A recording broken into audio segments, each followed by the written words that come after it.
एक दुष्ट स्वभाव वाला आदमी था, तो जंगल में गड़ासा लेके खड़ा होता। वहां से चाहे वो महात्मा निकले चाहे वो गृहस्थ निकले, पहली बात उसका दंड कमंडल रुपया पैसा छीन लेना और दूसरी बात उसको जिंदा न छोड़ना। तो मौज, ऐसा हिंसक क्रूर स्वभाव का था, छीन लेना और मार देना। बहुत ध्यान से सुनना, ऐसा ही करता। अब एक महात्मा जो बड़े भजनानंदी तपस्वी त्यागी थे, तो ऐसे संतों के दर्शन मात्र से पाप नष्ट होते हैं। संत दरस जिम पातक टरे, बड़े भाग पाइप सत्संगा, विनय प्रयास होई भव भंगा। ऐसे महापुरुष का सानिध्य जो ही मिला तो उसने उठाया गड़ासा। तो उनका क्यों भाई, क्यों मारोगे? बोले हमारा व्यसन है, मारना हमारा स्वभाव है, हमारी आदत, हमें नशा है, हम सामान छीन लेते हो मारते।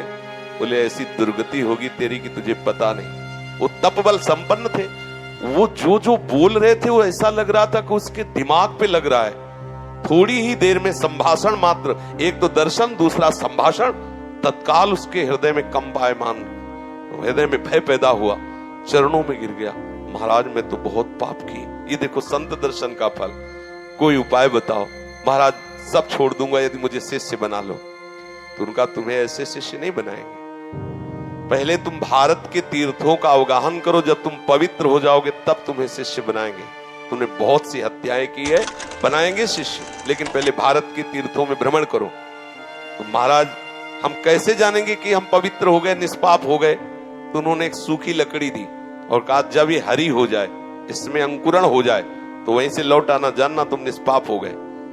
चल पड़ा। अब महापुरुष की प्रेरणा, ये होता है संत का प्रभाव। अब वो लकड़ी ली सूखी और चल पड़ा। 10 किलोमीटर चला होगा तो एक जंगल में एक बहुत बड़ा बट वृक्ष था, बरगद का, बहुत बड़े बड़े पेड़, बरगद के बहुत बड़े, उसकी जड़ से आके शाखाओं से नवीन वृक्ष की रचना, बहुत बड़ा वृक्ष था। उसी के नीचे सोचा रात्रि काट लेते हैं, फिर हम तीर्थ यात्रा में जाएंगे। उसी के नीचे तो 4 बदमाश ऊपर चढ़े हुए थे, चोर, और वो समीप वाले गांव में चारों तरफ से आग लगाने का प्लान बना रहे थे कि तुम दक्षिण की तरफ से आग लगाना, तुम उत्तर की तरफ से आग लगाना, और फिर जो निकलेगा उनको मारेंगे, ऐसा ऐसा।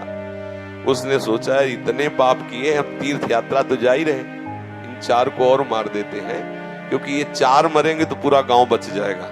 अब तीर्थ ही जा रहे तो जब 50-100 वो मारे तो 2-4 इनमें क्या जाता है। उन्होंने आवाज लगाई, ये सुनो तुम्हारा प्लान ठीक नहीं है। तो देखा कि कोई हमारे प्लान को सुन लिया, तो उनका देखो हम तुम्हारे गुरु हैं इस बात के, जीवन हो गया गड़ासा चलाते हुए, मुझे पता है तुम फंस जाओगे, नीचे उतरो।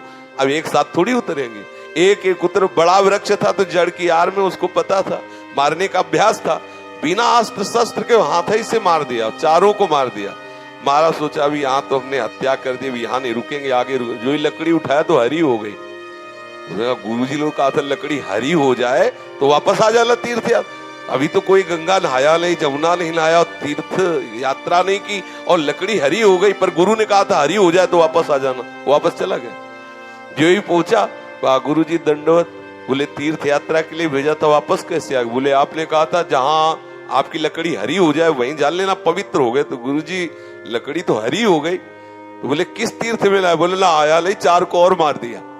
बोले 4 को मार दिया तो और पाप बढ़ना चाहिए, कैसे क्या? तब उन्होंने बताया पूरे गांव की रक्षा करने के भाव से मैंने तो बोले देखो बेटा, अभी तक अपने स्वार्थ के लिए मारते थे, उद्देश्य था आपको अपने स्वार्थ का, तो वो पाप हुआ। लेकिन पूरे नगर के गाय बैल जीव जंतु स्त्री पुरुष बच्चे सबकी रक्षा का उद्देश्य रख के 4 को मार दिया, तो वो महापुण्य हो गया। अब समझे, क्रिया वही है, उद्देश्य बदल गया तो फल बदल गया उसका।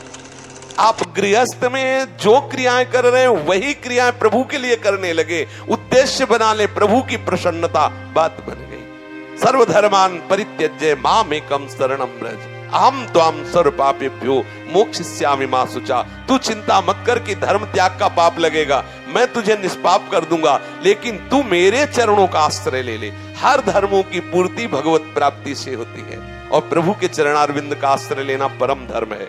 जो धर्म कर्म प्रभु की प्राप्ति में बाधा पहुंचावे तजिए ताहि कोटि वैरिशम, उसे करोड़ों दुश्मन के समान त्याग देना चाहिए। जैसे तजो पिता प्रहलाद, विभीषण बंधु, भरत महतारी, गुरुबलि तजो, कंत ब्रज बनितन, बोले भेमुद मंगलकारी। इसलिए अपने जीवन का लक्ष्य प्रभु प्राप्ति बनाने वाले के लिए हर धर्म भगवत प्रसन्नता के लिए किया जाए, वही हो गया भगवत प्राप्ति का हेतु। समझ रहे? ऐसे कितने महापुरुष देखे गए अपने कुल कर्म को करते हुए भगवत प्राप्त हो गए, क्योंकि वो प्रभु की प्रसन्नता के लिए किया। अभी क्या करते हैं हम? जो भी करते हैं अपने सुख के लिए करते, अपनी राजी के लिए करते, और भक्त प्रभु की राजी के लिए करता। क्रिया वही है, उद्देश्य बदल गया, उसका फल बदल गया। समझ गया?